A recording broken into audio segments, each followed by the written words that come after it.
Hi friends, நான் உங்கள் decode with ரசூல். அதாவது இன்னைக்கு நம்ம என்ன பார்க்க போறோம் அப்படின்னாக்கா, இன்னைக்கு பீஸ் மீட்டிங், அதாவது சீஸ்ஃபயர் மீட்டிங் வந்து பாகிஸ்தான் தலைமையில் நடந்துச்சு இல்லையா? அது வந்து தோல்வியில் முடிஞ்சிருக்கு ஈரானுக்கும் அமெரிக்காவுக்கும்.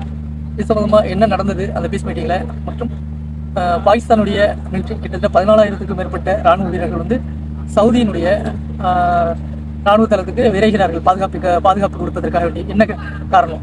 இது சம்பந்தமாக இந்த வீடியோவில் நம்ம டீட்டெயில்ஸாக பார்ப்போம். வாங்க, சேனலை சப்ஸ்கிரைப் பண்ணுங்கள், லைக் பண்ணுங்கள், பெல் ஐக்கானை கிளிக் பண்ணுங்கள். ஓகே, டீட்டெயில்ஸாக பார்ப்போம். அதாவது நேற்று இரவு இந்த பேச்சுவார்த்தையானது அமெரிக்காவுக்கும் ஈரானுக்கும் இடையில் மத்தியஸ்தமாக பாகிஸ்தான் இருந்தது. இதில் கலந்துக்கிட்டவங்க யார் யாருன்னு நேற்று நம்ம பார்த்துருந்தோம்.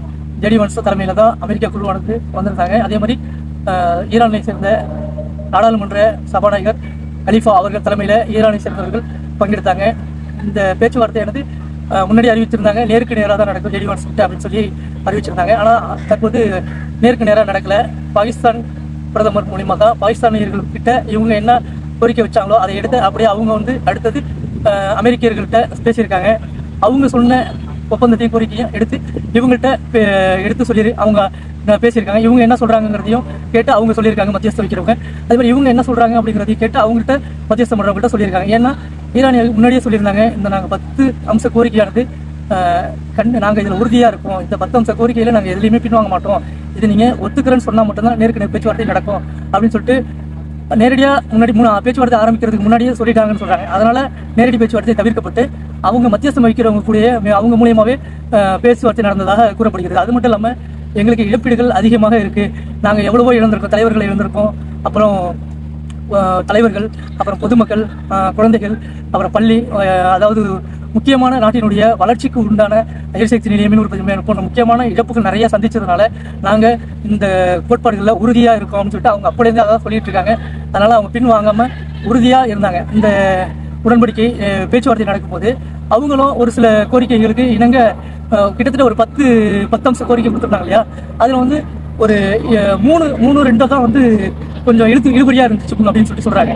கிட்டத்தட்ட 21 மணி நேரம் இந்த பேச்சுவார்த்தையானது நடந்திருக்கு 2 தரப்பினரிடையே. அந்த 21 மணி நேரம் பேச்சு கடைசியில் தோல்வி அடைஞ்சது காரணம் என்னன்னா, இந்த ஹார்மோஸ் ஜலசந்தி சம்பந்தமாக அவங்க ஈரானியர் உறுதியாக இருந்தாங்க, நாங்கள் எங்கள் கண்ட்ரோலில் தான் வச்சுருப்போம், நாங்கள் தான் கட்டுப்படுத்துவோம் அப்படின்னு சொல்லிட்டு. அதை வந்து அமெரிக்காவினர்கள் வந்து இதில் நாங்களும் பங்கெடுப்போம், உங்களோட சேர்ந்து நாங்களும் இந்த ஸ்டேட் ஆஃப் ஹார்மோஸை கண்ட்ரோல் பண்ணுறதுல நாங்களும் அதில் வந்து பங்கெடுத்து எங்களுக்கும் அதுக்கான உரிமையை நீங்கள் கொடுக்கும், அதோட சேர்ந்து உங்களோட சேர்ந்து நாங்களும் தான் அதில் பங்கெடுப்போம் அப்படின்னு சொல்லிட்டு கேட்டுருந்தாங்களாம்.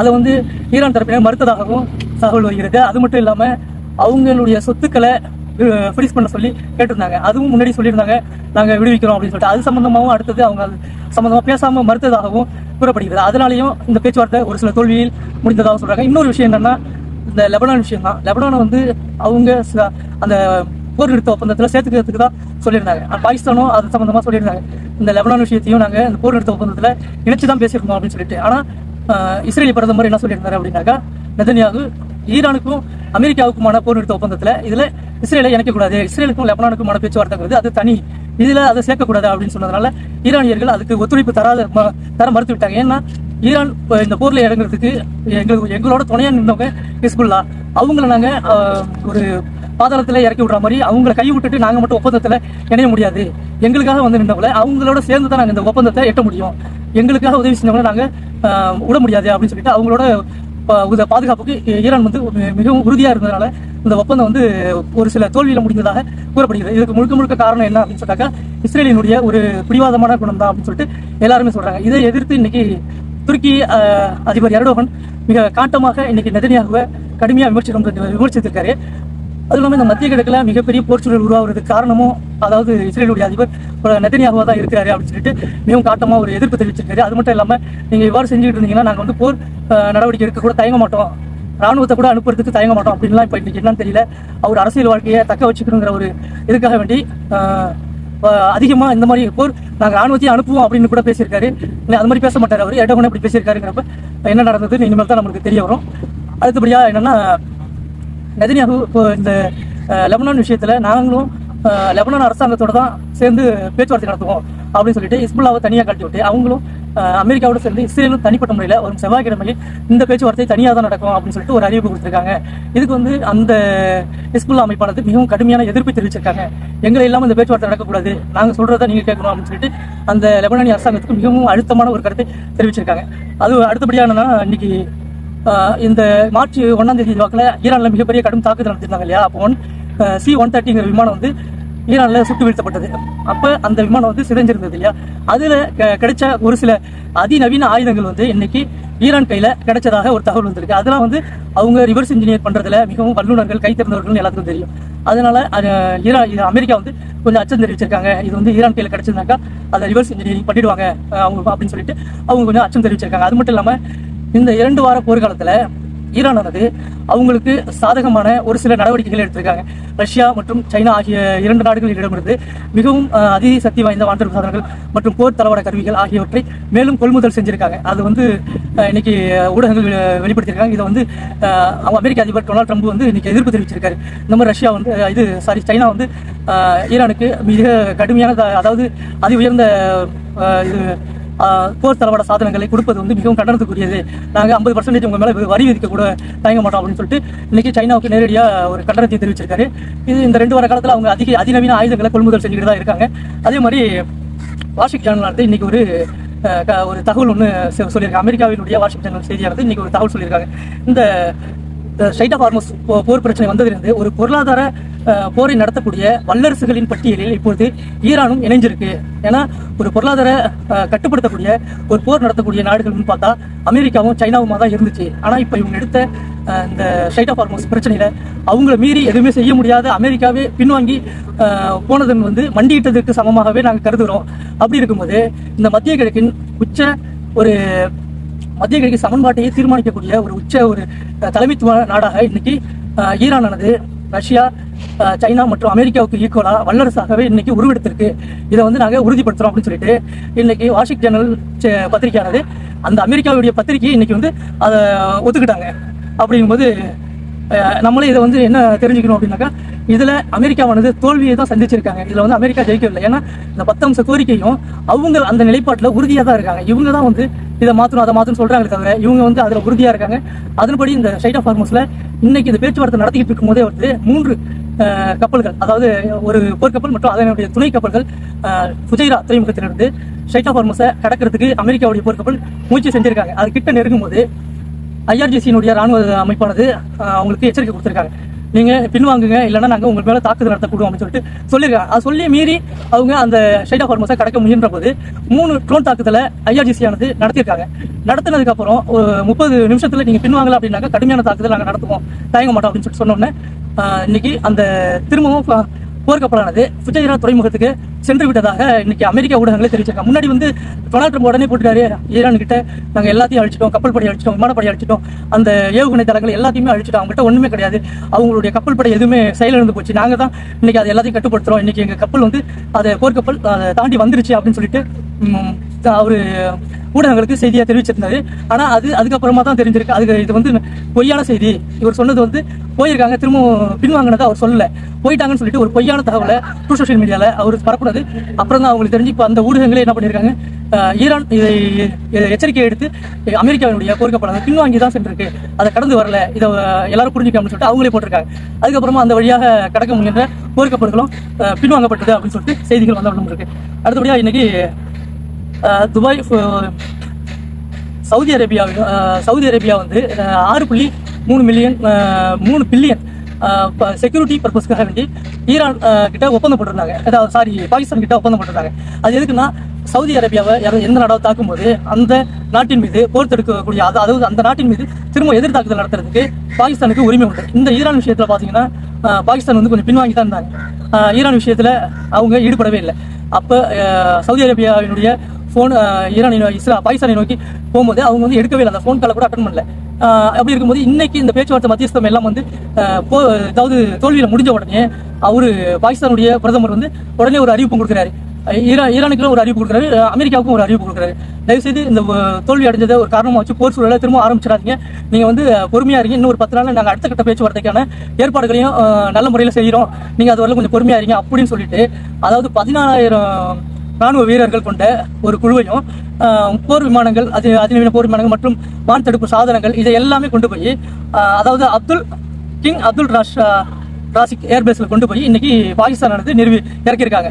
இது எது சொல்லுது அப்படின்னாக்கா, அப்படி சப்போஸ் ஈரான் வந்து சமயத்தில் திரும்ப தாக்குதல் நடத்துச்சு அப்படின்னாக்கா ஈரானுக்கு, அதாவது சவுதிக்கு வந்து பாதுகாப்பு கொடுக்கும் விதமாக பாகிஸ்தான் இப்போ அந்த ஒப்பந்தத்தின் அடிப்படையில் இறங்குறதுக்கான வாய்ப்புகள் அதிகமாக இருக்கு அப்படின்னு சொல்லிட்டு செய்தி ஊடகங்கள்லாம் இன்னைக்கு செய்தி தெரிவிச்சிருக்காங்க. இது எந்த அளவுக்கு உண்மையா இருக்கும் அப்படின்னு சொல்லிட்டு நம்ம வருங்காலங்களில் தான் பார்க்கலாம். அப்போ இதுவரையிலும் தடுத்து வைக்கப்பட்டிருந்த இன்னைக்கு என்ன நடந்திருக்குன்னா, இவங்க அனுப்புனதுக்கு அப்புறம் இன்னைக்கு நடந்துட்டு இருந்த ஸ்ட்ரைட் ஆஃப் ஹார்மோன்ஸ்ல ஏதோ தடுத்து பாகிஸ்தானுடைய கப்பல்களையும் தடுத்து வச்சிருந்தாங்க.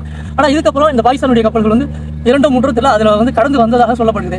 ஒருவேளை இந்த கப்பல்களை கடந்து வருவதற்காக கூட இந்த பாகிஸ்தான் ஒரு ராஜதந்திர நடவடிக்கையாக கூட இதை எடுத்திருக்கலாம்ட்டு அதுவும் கூறப்பட்டிருக்காங்க.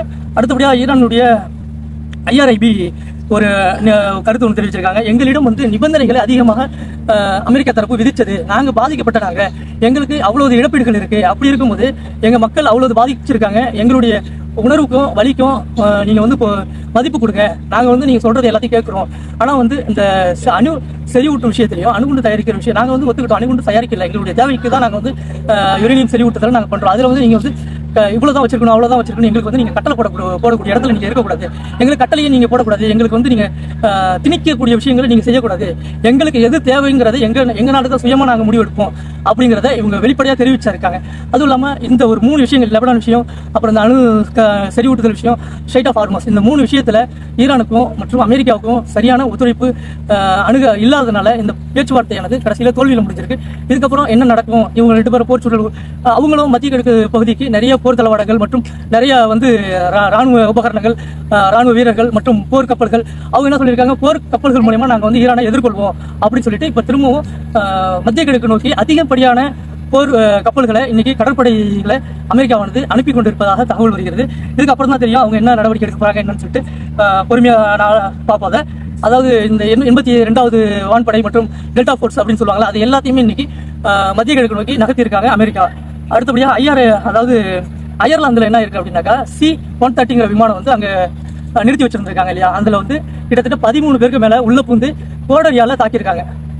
அமெரிக்காவினுடைய செயல்பாடுக்கு எதிர்ப்பு தெரிவிக்கும் விதமாக அமெரிக்கா விமானத்தை அந்த ஏர்பஸ்ல நிறுத்தி வச்சிருந்ததை பொதுமக்களே உள்ள புந்து கோடரியால தாக்கி அதை சேதப்படுத்தியிருக்காங்க. அவங்கள கைது பண்ணியிருக்கு அந்த கவர்மெண்ட். அங்க ஏற்கனவே உள்நாட்டு, அதாவது அங்க வந்து இப்ப அயர்லாந்துல வந்து சொல்லியிருந்தாங்க இல்லையா, டெஹ்ரானுக்கு நாங்க வந்து ஒத்துழைப்பு வந்து தூதரகத்தை ஓபன் பண்ண போறோம் அப்படின்னு சொல்லிட்டு அதையெல்லாம் கருத்தில் கொண்டு அது மொசாத்துடைய ஒரு வேலையா இருக்க வாய்ப்பு இருக்கு அப்படின்னு சொல்லிட்டு அதுக்கு எதிர்ப்பு தெரிவிக்கும் விதமாக இந்த மாதிரி ஒரு நாட்டில் குழப்பத்தை கொண்டு போடுறதுக்கு விவசாயிகள் போராட்டம் நடந்து கொண்டு இருக்கும்போது இந்த மாதிரி நேரத்தில் அவங்க இந்த மாதிரி மொசாத் மூலியமா ஏதாவது சதி பண்ண முயற்சிக்கிறாங்க அப்படின்னு சொல்லிட்டு இன்னைக்கு அந்த கவர்மெண்ட் அறிவிப்பு கொடுத்திருக்காங்க. அதே மாதிரி கனடா நாடானது அமெரிக்காவுக்கு பாதுகாப்பு, அந்த நாட்டுடைய பாதுகாப்புக்காக 70% நிதி கொடுத்துட்டு இருந்தாங்க. இன்னைக்கு அவங்க சொல்லிட்டாங்க, எங்க நாட்டை பாதுகாப்புக்கிறதுக்கு நாங்களே அந்த நிதியை வச்சு நாங்க அதை கட்டமைச்சுக்கிறோம், இனிமே அமெரிக்காவுக்கு அந்த நிதி நாங்கள் தரப்போறது கிடையாது அப்படின்னு சொல்லிட்டு இன்னைக்கு கனடாவுடைய பிரதமர் வந்து அறிவிப்பு செஞ்சிருக்காரு. அதை அந்த மக்கள் கைத்தட்டி கொண்டாடுறாங்க. இது மாதிரி ஒரு சுயமான ஒரு முடிவு எடுத்ததுக்கு ஒரு நன்றி தெரிவிக்கும் விதமாக அந்த மக்கள் வந்து கைத்தட்டி கொண்டாடுறாங்க. இது மாதிரி ஒவ்வொரு நாடும் முடிவெடுத்துச்சு அப்படின்னு சொன்னாக்கா இன்னைக்கு அமெரிக்காவினுடைய நிலைமை மிகவும் கேள்விக்குறியான நிலைமையாக தான் போயிட்டு இருக்கும். இன்னைக்கு இந்த போர்ல வெற்றி பெற்றது யாருன்னா ஈரான் தான் அப்படின்னு சொல்லிட்டு எல்லாருமே சொல்லி கூடிக்கிட்டு. ஏன்னா இன்னைக்கு அமெரிக்காவினுடைய ஏர்பஸ் எல்லாத்தையும் சுக்குநூறா ஆக்கி உடச்சு கொடுத்தாங்க. அந்த வகையில அமெரிக்காவுக்கு இருந்த மத்திய கிழக்கினுடைய பவர் இன்னைக்கு குறைஞ்சதா இருக்கு. இதை வந்து எல்லா செய்தி சேனல்களும் வெளிப்படையாக ஒத்துக்கிட்டு. மேலும் மற்ற தகவல்கள் என்ன வருது அப்படின்னு சொல்லிட்டு வரும் காலங்களில் பார்ப்போம். மேலும் இந்த நான் கொடுத்த செய்தி அது அடுத்தபடியாக ஒரே ஒரு நியூஸ், ரஷ்யாவிலிருந்து சன்னி இஸ்லாமிய தலைவர் ஒருவர் ஒரு சவுதிக்கு வந்து ஒரு கடிதம் அனுப்பியிருக்காரு. அது என்ன சம்பந்தமா அப்படின்னா, வருஷத்துக்கு ஒரு கடை உச்சி மாநாடு அப்படின்னு சொல்லிட்டு சன்னி முஸ்லீம்களுடைய உச்சி மாநாடுன்னு ஒன்று சவுதியில நடத்துவாங்க. அந்த உச்சி மாநாடானது அவர் என்ன சொல்லியிருக்காரு அப்படின்னாக்கா, கருத்து ரஷ்யாவினுடைய சன்னி முஸ்லீம் தலைவர் அவர் என்ன சொல்லியிருக்காரு அப்படின்னாக்கா, இந்த முறை உச்சி மாநாடை வந்து ஈரான்ல நடத்துங்க, ஈரான்ல நடத்துறது தான் சரியா இருக்கும். ஏனென்றால் அதாவது அநீதிக்கு எதிராக குரல் கொடுக்கக்கூடிய ஒரு இடத்துல தான் இருக்கணும். ஒரு முஸ்லீம்களுக்கு தலைமை வைக்கக்கூடிய ஒரு நாடா இருந்துச்சுன்னா, அதாவது இஸ்லாமியர்கள் தலைமை, அந்த இஸ்லாமிய நாடுகளுக்குள்ள ஒரு தலைமை நாடுன்னு பார்த்தா இப்ப சவுதி தான் இருக்காங்க. ஆனா சவுதி அரசு என்ன செய்யறாங்க, அமெரிக்கா இஸ்ரேலுக்கு ஆதரவாக தான் செயல்படுறாங்களே தவிர அவங்க செய்யக்கூடிய அநீதி அக்கிரமங்கள், அவங்க ஏதாவது தவறாக நடக்கும் பட்சத்தில் அதை சுட்டி காட்ட கூட அவங்களுக்கு தெம்பு இல்லை, திராணி இல்லை. அது இஸ்ரேல் விஷயத்திலையும் சரி, மற்ற லெபனான் விஷயத்திலையும் சரி, பாலஸ்தீன் விஷயத்திலையும் பொதுவாக எல்லா இந்த வெனிசுலால நடந்த சம்பவங்கள் சரி, எந்த விஷயமா இருந்தாலும் அதை சுட்டி காட்டி அவங்களுக்கு எதிர்ப்பு தெரிவிக்கணும், கண்டனம் தெரிவிக்கணும். அதை தடுத்து நம்மளால முடிஞ்ச அளவுக்கு அநீதிகளை தடுத்து நிறுத்தக்கூடிய அளவுக்கு ஒரு பவர் இருக்கணும். அந்த பவர் இருந்துமே அவங்களால செயல்படுத்த முடியலன்னா தலைமைத்துவத்துக்கு தகுதி இல்லாத நாடாக தான் கருதுறாங்க. அதனால இந்த தலைமைத்துவத்துக்கு தகுதியா, அதாவது சன்னி ஷியாங்கிறதெல்லாம் இல்லாம ஒரு அநீதியை கண்டு எதிர்த்து பதில் குரல் கொடுக்கக்கூடிய இடத்துல இன்னைக்கு யார் இருக்காங்கன்னா மத்திய கிழக்குல ஈரான் மட்டுமே இருக்கு. அதனால இந்த மாநாடு வந்து நீங்க மத்திய கிழக்குல வந்து ஈரான்ல நடத்துறது தான் சிறப்பு, அப்படி இல்லைனாக்கா இதுக்கான இது சிறப்பு இல்லை, இந்த மாநாட்டுக்கான ஒரு அர்த்தமே இல்லாத போயிடும் அப்படின்னு சொல்லிட்டு ரஷ்யாவிலிருந்து ஒரு இஸ்லாமிய தலைவர் வந்து லெட்டர் ஒன்று எழுதியிருக்காரு சவுதிக்கு.